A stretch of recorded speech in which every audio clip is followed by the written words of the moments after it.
todos. Mais uma vez, minha gratidão pelo convite de estar aqui com vocês. Acho muito importante a gente sempre se reunir, trazer sempre alguma vivência, né, de Jesus, do Evangelho segundo o Espiritismo. Não sei se aqui todos fazem Evangelho no lar, mas o Evangelho no lar tem uma importância muito grande no equilíbrio da casa, no nosso equilíbrio, para a harmonização do ambiente, não só de nós humanos, mas de todos da casa, dos animais, das plantas, né? O ambiente fica muito mais agradável, mais calmo, e não só do nosso lar, mas de todos que estão ao nosso entorno. Como é que a gente faz esse Evangelho no lar? A gente pode fazer com o Evangelho, pode fazer com a Bíblia, pode fazer com um livro, Minutos de Sabedoria, um livro da nossa escolha, aquele que a gente se sinta melhor para utilizar na leitura. E a gente pode fazer ou ler de uma forma sequencial, ou abrir aleatoriamente e ver o que sai para aquela noite ali da família, se você estiver sozinho ou com alguém. Então nós vamos fazer hoje, nós vamos abrir aqui aleatório e vamos ver o que cai. E aí caiu aqui, olha. Então você faz uma prece inicial na sua casa, as pessoas reunidas, né? E aí caiu aqui, ó, no capítulo 7, bem-aventurados os pobres de espírito. Item 1, ele fala assim, ó, o que é preciso entender por pobres de espírito? Bem-aventurados os pobres de espírito, pois é deles o reino dos céus. Está em Mateus. Aí ele continua, a incredulidade se diverte com esta máxima, bem-aventurados os pobres de espírito, como com muitas outras coisas sem compreendê-la. Por pobres de espírito, Jesus não entende os homens desprovidos de inteligência, mas os humildes. Ele diz que o reino dos céus é deles, e não dos orgulhosos. O homem de ciência e de espírito, conforme o mundo, geralmente tem em tão alta consideração a si mesmos e a sua superioridade, que veem as coisas divinas como indignas de atenção. Então ele começa falando aqui que o homem humilde é o bem-aventurado. Ele compara aqui que muitas vezes o homem de ciência, ele se acha superior aos outros. Muitas vezes uma pessoa que tem um grande conhecimento, ela se acha às vezes superior a todos os outros. Se a gente for lembrar aqui, Emmanuel, em diversas passagens, traz para nós da importância da gente desenvolver as duas asas a qual nós estamos incumbidos. Uma seria a asa da moralidade e a outra a asa da intelectualidade. Porque a gente sabe que um pássaro não voa com uma única asa. Então, se você se desenvolve muito intelectualmente, a gente vê que grandes tragédias foram geradas no decorrer da nossa história por pessoas extremamente intelectualizadas, mas pouco moralizadas. Se a gente for lembrar aí de algumas guerras que aconteceram no decorrer da história, a gente vai ver que a maior parte delas desencadeadas por pessoas inteligentes que queriam sobrepor o seu poder sobre outros, sobre a sua ideia. Por exemplo, na Primeira e na Segunda Guerra Mundial, realmente na Segunda, quando a Alemanha queria impor a sua soberania, uma raça pura, sobre os outros povos. Então daí a importância.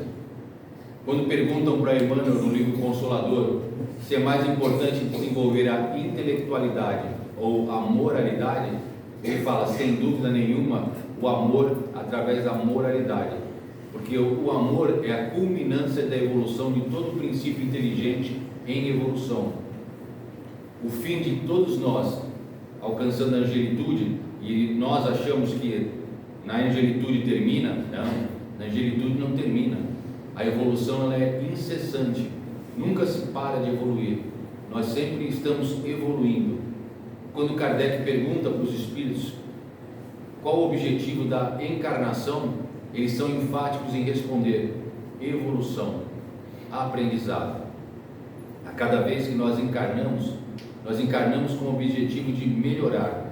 Nós temos o objetivo de, quando chegarmos aqui, desenvolver aprendizados, experiências, e esses aprendizados e experiências, eles vão se dar através dos relacionamentos que nós temos no decorrer da nossa existência.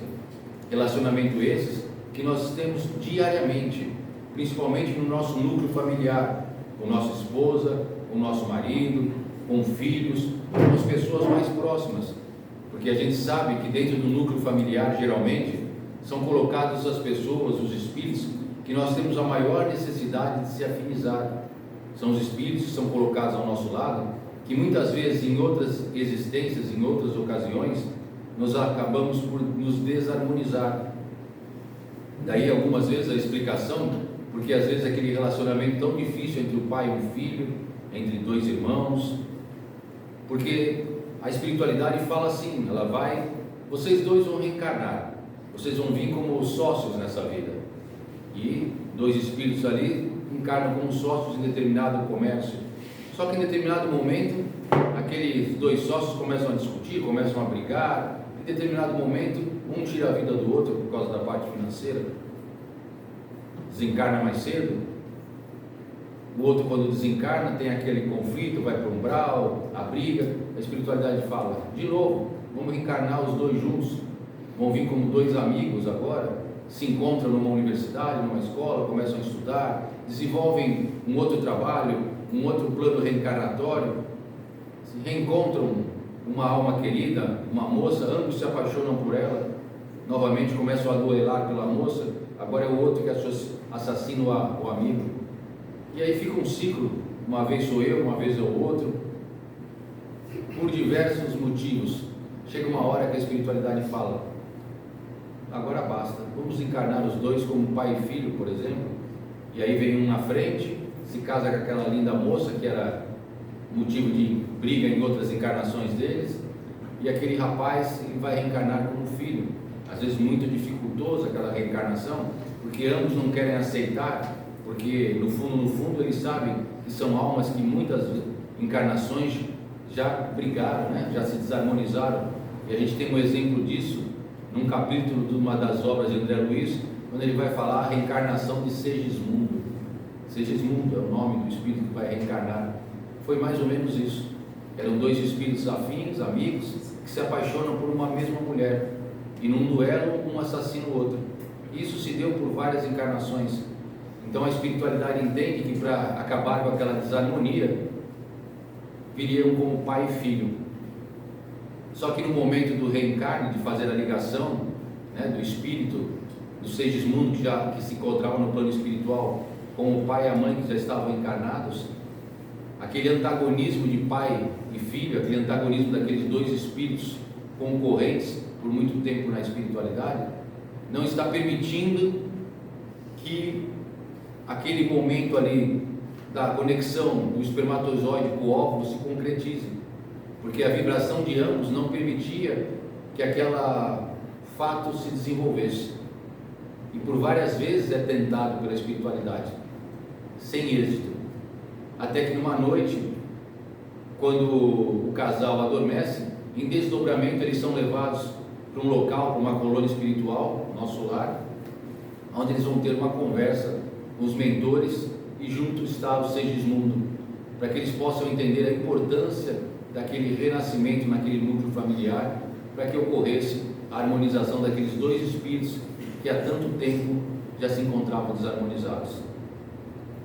André Luiz quer intervir, ele quer ser o intermediador daquela conversa, mas o mentor dele, Calderaro, fala: não, André, para esses casos onde o amor está muito embrutecido, onde o amor foi esquecido, está nebulado, só uma grande energia de amor poderá quebrar e fazer entender. E aí vem um espírito de outras esferas conversar com eles, e através da vibração de amor eles aceitam aquele ato reencarnatório daquele espírito no núcleo familiar, e aí sim se dá a reencarnação. Mas com certeza não vai ser um convívio fácil, porque aquele espírito que vai reencarnar, a princípio, quando chega nos nossos braços como um lindo bebê, né? Quando a gente fica feliz com aquela criança dentro do nosso lar, eu lembro quando meus filhos eram pequenos, bebês, eu ficava louco para chegar em casa, para cheirar o cangotinho, o pescocinho deles, e fica aquele cheirinho de suor de nenê com leitinho azedo, né? Um cheirinho gostoso do filho da gente. E são momentos que a gente não esquece, né? Vai crescendo, a primeira palavra, o primeiro xixi na cara que você toma do menino, né? As fraldinhas a trocar, as brincadeiras, isso é muito gostoso. Isso é de suma importância quando os espíritos estão ali se desenvolvendo, porque você está criando laços afetivos amorosos que vão ajudar a quebrar aquela animosidade que vem de várias encarnações. Esse é o objetivo de estar juntos. E esses laços precisam ser fortalecidos naqueles primeiros anos de vida daquele espírito imortal que está ali como nosso filho, porque no princípio, enquanto ele é uma criança, os pais têm o dever moral de lapidá-lo, têm o dever moral de orientá-lo. O slide que estava passando aqui agora há pouco, falando do capítulo 9 do Evangelho segundo o Espiritismo, estava falando ali sobre laços de pais e filhos.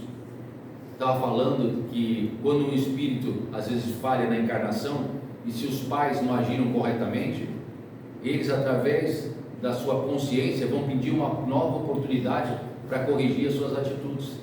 Então nós, como pais, avós, como homens de bem dentro da sociedade, nós temos o dever, né, no dia a dia, de orientar nossas crianças, orientar nossos jovens. Hoje, quando você pergunta para uma criança, para um jovem, quem é seu ídolo? E eles dão umas respostas que às vezes para nós, que já passamos dos 50, não achamos muito adequados.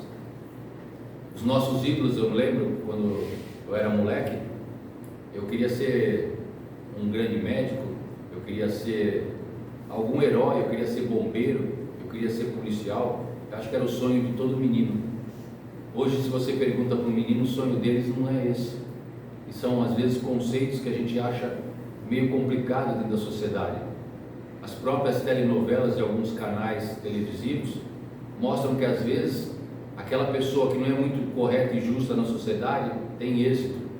E isso é muito complicado para os nossos jovens, porque acaba confundindo a mente deles, achando que o errado é certo. Mas, se a gente for lembrar das citações de Paulo, ele falava, né, todos nós estamos envoltos numa multidão de testemunhas. E quem é essa multidão de testemunhas que acompanha que o Paulo falava? São os espíritos que se afinizam com nossos comportamentos, com os nossos pensamentos, com as nossas intenções. Então, quando a gente começamos a falar aqui da importância do Evangelho no lar, quando a gente faz o Evangelho no lar, quando a gente faz uma prece diária, quando vai sair para trabalhar, quando chega no trabalho, aonde quer que você esteja, no transporte, dentro do seu carro, sempre é hora de fazer uma oração, porque a oração é a forma de se conectar com a espiritualidade, se conectar com o teu anjo da guarda, porque o teu anjo da guarda respeita o teu livre-arbítrio. Ele só vai interferir, só vai te auxiliar se você pedir ajuda. Então, quando a gente ora, a gente cria uma conexão, é um Wi-Fi constante com a espiritualidade. Então, quando eu faço o Evangelho no lar, na minha casa, eu estou permitindo que esses espíritos que nos acompanham, né, que cada um de nós, quando vai reencarnar, é designado um espírito, um anjo guardião para estar junto conosco. E nós temos mentores. Eu não sei se vocês sabem, mas os mentores, no decorrer da nossa existência, eles são substituídos desde que vocês solicitem. Vocês sabiam disso? Pensemos assim, quando a gente pega esse nenê que veio para o nosso lar, que está se desenvolvendo ali como nosso filho, e a gente está fazendo um grande esforço para que ele se torne um verdadeiro homem de bem, a gente coloca ele numa escolinha. Quando ele entra na escolinha ali com 3 aninhos, ele vai ter uma determinada professora. Quando ele vai para a alfabetização no prézinho, precisa ser outra professora, que está capacitada para ensinar para ele o alfabeto e as contas iniciais. Quando aquele menina passar ali para o primeiro grau, ele vai precisar de um outro tipo de professores, um que vai ensinar história, um que vai ensinar geografia, o outro que vai ensinar matemática, um que vai ensinar línguas. Quando esse menino passar por uma faculdade, ele vai precisar de outros professores mais capacitados para que o ensinem a matéria a qual ele escolheu como profissão. E assim vai. No decorrer da existência, nós vamos trocando de professores, porque cada vez mais a gente precisa de professores diferentes, capacitados para nos orientar. Os nossos mentores são a mesma coisa. Conforme nós vamos nos capacitando, nós vamos buscando melhorar, espíritos afins, multidão de testemunhas, passam a nos acompanhar e nos ajudar. Daí a importância de nós buscarmos conhecimento, buscarmos desenvolvimento, buscarmos ser melhor. Voltando na pergunta de Kardec, qual o objetivo da encarnação? Evolução, aprendizado. E evolução e aprendizado, ela não acontece por osmose. Eu lembro, quando eu era jovem, que vendia-se um curso na televisão para aprender inglês enquanto dormia, com fita cassete embaixo do travesseiro. Quem vai das antigas vai lembrar, fita cassete. Quem é mais jovem não sabe o que é uma fita cassete. E eu comprei esse curso, que eu estava empolgado, eu não queria estudar, meu pai tinha me posto no curso da cultura inglesa, não queria estudar inglês, eu falei, vou aprender por assim. E eu comprei, juntei o dinheiro lá que eu tinha para sair, em vez de sair, juntei lá uns dias, lá um tempo, e aí comprei, que vinha pelo correio, vinha as fitas cassete, aí você punha lá e punha para escutar embaixo do travesseiro. Aprendi inglês assim? Não tem. Nada é fácil, tudo é trabalhado. Não existe você aprender. Você pode até ter uma leve lembrança de algo que você escutou, mas para você ser um bom piloto de avião, você precisa estudar, precisa praticar muito. Para você ser um cirurgião importante, um cirurgião que tenha êxito, você precisa estudar muito a medicina, você precisa praticar muito, precisa fazer estágio com outros cirurgiões para você se desenvolver. Um bom professor, a mesma coisa. Então nada é fácil.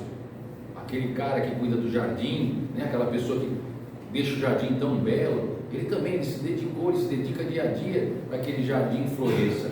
Então nada é fácil. Tudo se vem com conquista através de trabalho e esforço. Nós vemos aí grandes fortunas que são formadas aí no Brasil. Por exemplo, vamos lembrar aqui da fortuna de Antônio Emílio de Moraes, que sempre foi um homem muito atuante na sociedade, cumprindo seus deveres, né? Nunca se deixou perder pela quantidade de dinheiro que tinha, né? Até o seu desencarne continuava comendo no refeitório com seus funcionários, se manteve sempre uma pessoa humilde. Há pouco tempo aí nós tivemos o desencarne aí do Silvio Santos também, que foi uma pessoa muito querida aí dos brasileiros. A gente vê ele sempre trabalhando, sempre orientando que os jovens trabalhassem através do esforço. A própria história dele, né, como ambulante de rua, se tornar aí um grande empresário, dono de uma rede televisiva aí nacional. Então tudo é pelo esforço. E hoje os nossos jovens, eles têm uma ideia um pouco equivocada. Acham que o sucesso, às vezes eu converso com jovens na mocidade lá da nossa casa espírita, e foi plantada uma ideia nos nossos jovens que o jovem que não ficar rico hoje, ganhar o seu primeiro milhão antes dos 30 anos, não é capaz. Eles têm essa ideia hoje, porque eles veem alguns jovens que, com algumas ideias que tiveram, conseguiram isso, e hoje eles têm uma cobrança deles mesmos muito forte sobre isso daí. Então a gente precisa mostrar, precisa cultivar nos nossos jovens, nas nossas crianças, a importância da gente cumprir com os nossos deveres dentro da sociedade, antes da gente cobrar os nossos direitos, porque hoje a gente vê assim muito adulto também, muitas pessoas querendo ter direito, eu tenho direito a isso, eu tenho direito àquilo, mas e o dever? Eu me lembro daquela matéria, Educação Moral e Cívica, que existia nas escolas antigamente, e hoje eu acho que não sei se existe mais ainda, mas era uma matéria muito importante, porque infundia nos jovens o comprometimento com o todo, com o coletivo, com a sociedade. Educação Moral e Cívica mostrava para nós que nós temos direitos sim dentro da sociedade, mas que antes desse direito, a gente precisa cumprir com nossos deveres de homem de bem. Eu preciso respeitar o outro para ser respeitado. Eu preciso proporcionar ao outro situações a qual eu quero que proporcionem a mim. E a gente pouco vê hoje na sociedade. A gente vê hoje uma briga muito grande por política, por esporte, seja o que for, qualquer coisa é motivo de briga, de atrito. Hoje as pessoas estão com os nervos à flor da pele, né? A gente precisa se controlar mais, pensar um pouco mais, respirar um pouco mais, não responder. Às vezes a gente vai conversar com jovens na própria mocidade lá, e a gente percebe que eles falam: tio, se o fulaninho ali ele falou um negócio para mim, comigo não tem essa não, falou, toma. Porque a gente vê muito atrito, muita briga, e a gente não quer permitir isso, né? A gente tem crianças lá a partir de 3 anos, nos projetos lá do Luiz Monteiro de Barros. Lá tem um projeto muito bacana que chama Criando Asas. No entorno do Luiz Monteiro de Barros, lá no nosso centro, não sei se vocês conhecem, fica bem na região do Mercado Municipal de Santos ali. E ali seria como se fosse a Cracolândia de Santos. Aquele pedaço ali, tem 4 quadras ali, que é muito vício ali. Os moradores de rua ali, ou se utilizam álcool, ou crack, cocaína, hoje tem outras drogas aí que a gente vê. Então ali é bem complicado. E as crianças que ficam ali no entorno, que são filhos dessas pessoas, acabam sofrendo muito ali naquela região. Muitos deles são aviãozinhos, vendendo droga, outros são abusados pelos pais. A gente vê que as próprias mães vendem as filhas ali naquele pedaço de prostituição, crianças com menos de 10 anos. Então o centro lá desenvolveu esse projeto, chama Criando Asas. Qual que é o objetivo desse projeto lá? É que esses jovens, essas crianças saiam da rua, e o atrativo lá que a gente colocou foi o alimento. Porque como os pais vivem na rua, as crianças ali de 3, 4 anos também vivem na rua, e o de 5 cuida do de 3, o de 8 cuida do de 5 e do de 3. A gente tem tanto zelo para os nossos filhos, mandar descalço, não pisar na água, não tomar chuva. Lá a gente vê criança de 3 anos atravessando a rua sozinha, largada, que pra gente assim causa um espanto muito grande. Então a gente oferece para eles lá café da manhã, lanchinho na hora do almoço, no meio da manhã, almoço, lanchinho da tarde, e vão embora com janta. Quando a gente começou esse projeto, alguns monitores foram ameaçados pelas pessoas que cuidam da droga lá. Começaram a ameaçar por quê? Porque a gente estava tirando os funcionários deles. As crianças de menos de 10 anos, como eu falei, serviam de aviãozinho para entregar droga, para vender droga nas esquinas, porque eles sabem que a polícia não vai prender criança. Então a gente via alguns carros parando e as crianças entregando o produto e pegando dinheiro já, com 5 anos de idade. Então eles vieram ameaçar alguns monitores. Isso começou a se tornar constante, até que a gente resolveu ir falar com a pessoa que cuidava lá do pedaço ali, né? Então a gente foi conversar, e essa pessoa que cuidava do pedaço, um rapaz de 22 anos, que é o que comandava tudo, com 22 anos ele já tem 3 filhos. Filho de 9 anos, para vocês terem uma ideia, ele foi pai também muito cedo, 9, 7 e 6, que estão ali no meio, só que o filho dele estava dentro de casa. E aí a gente, numa conversa com ele, a gente começou a conversar e ele se abriu bastante lá com a gente. Ele falou que ele sabia que ele não ia durar muito. Para você ver, um rapaz de 22 anos comanda o tráfico ali do pedaço. Ele sabia que ele não ia durar muito, porque ele falou que o cargo dele tem uma disputa muito grande. Todos querem tomar conta, porque é um status muito grande para quem comanda. Porque comanda os outros, fala, tem mulher, tem dinheiro, tem poder, só que ele não pode usar nada daquilo, porque ele tem que ficar trancado, escondido, porque não pode sair. E a gente começou a conversar com ele assim, mas você quer essa vida para os teus filhos também? Os 3 filhos dele estavam dentro de casa, não ficavam na rua. Os 3 filhos dele não eram um aviãozinho, ele usava os filhos dos outros. E aí a gente começou a conversar com ele, começamos a apresentar o projeto e convidamos ele lá para conhecer. E convidamos ele para ele levar os filhos dele.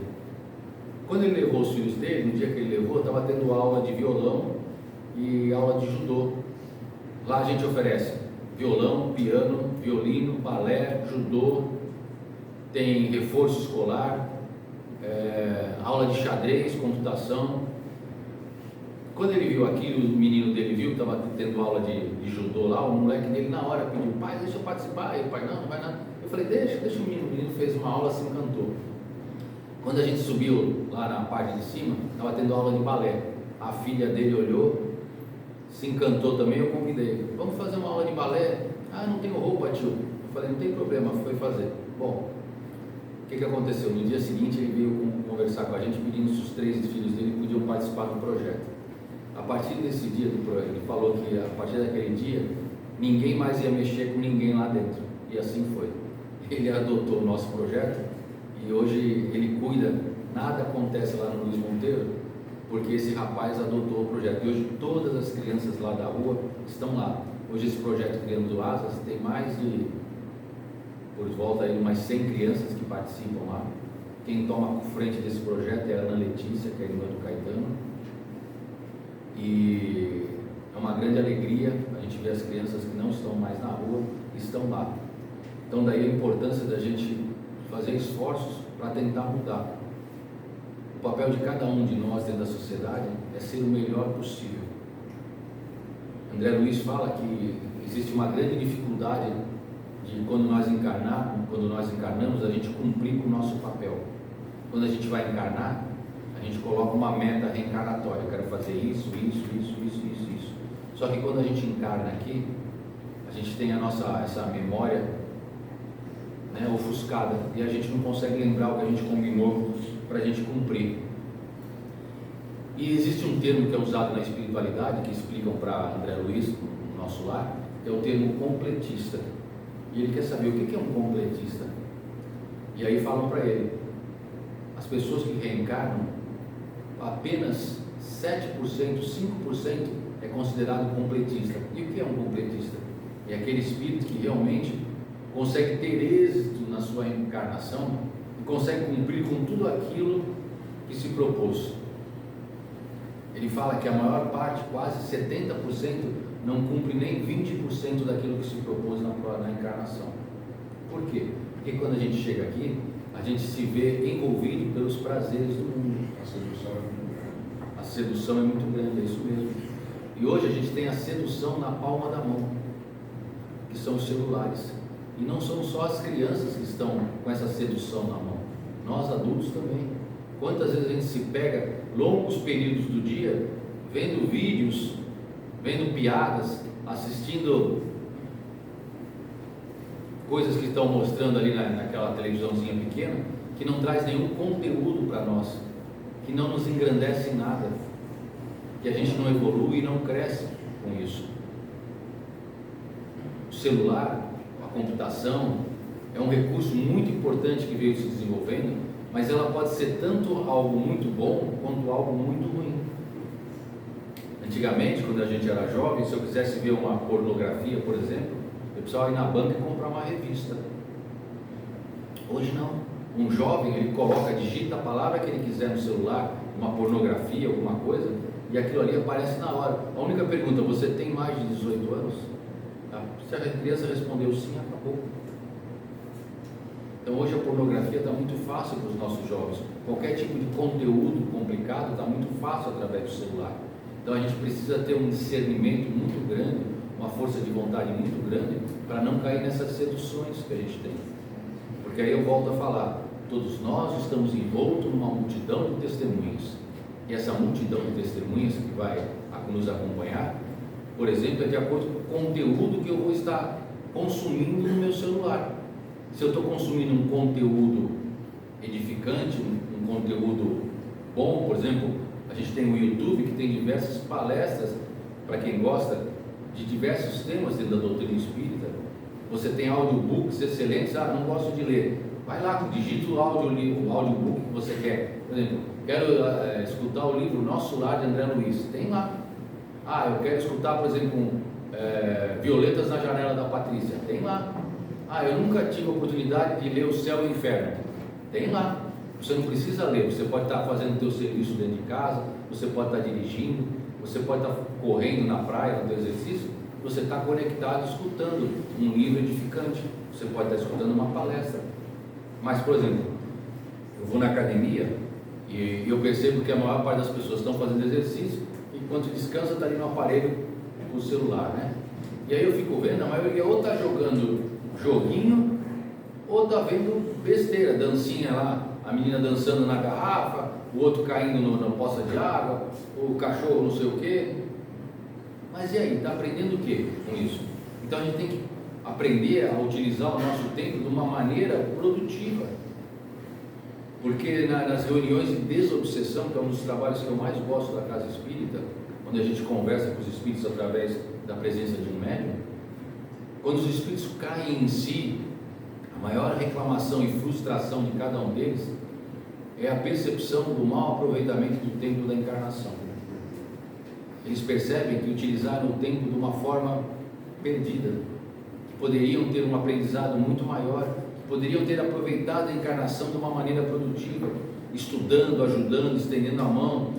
Por exemplo, todas as casas espíritas, eu acredito que aqui também tenha, existe algum tipo de trabalho onde a gente pode oferecer ajuda, seja num prato de sopa, seja numa costura, seja no atendimento fraterno, seja às vezes na manutenção de algum item que a casa precisa. Todos nós temos algum talento que pode ser desenvolvido em benefício do nosso próximo. A gente não pode ficar vivendo só no nosso mundo, porque se fosse para a gente só viver no nosso mundo, a gente não reencarnava em grupos. Daí a importância de estarmos em grupos, porque através do convívio com outras pessoas, que na maior parte das vezes vão ter personalidades, gostos, manias, jeitos bem diversos do nosso, e isso vai ser importante, porque através da diferença, num diálogo, e não do conflito, mas num diálogo, a gente vai desenvolvendo pontos de vistas diferentes e a gente vai aprendendo um com o outro. Então, a gente tem que aproveitar, se colocar à disposição, para que eu tenha certeza que essa minha encarnação ela seja produtiva, para que quando eu desencarne e chegue lá do outro lado, talvez eu não chegue como um completista, como ele mesmo fala, que é muito difícil, mas que eu consiga pelo menos viver de uma forma onde eu possa aproveitar essa encarnação, onde eu possa dar um salto de evolução e de aprendizado, onde eu possa desenvolver as minhas duas asas de uma forma bacana, possa me desenvolver bem intelectualmente, buscando conteúdos edificantes, mas também possa me desenvolver moralmente, estendendo a mão para o próximo, ajudando, auxiliando. Então fica aqui, pessoal, pesquisem sobre isso depois, todo mundo tem celular, coloque assim, Emmanuel, as duas asas da evolução, tem um texto bem bacana dele, para a gente entender sobre essa capacidade de a gente desenvolver as nossas duas asinhas. Agradeço mais uma vez pela oportunidade de estar aqui, meu muito obrigado, boa noite a todos.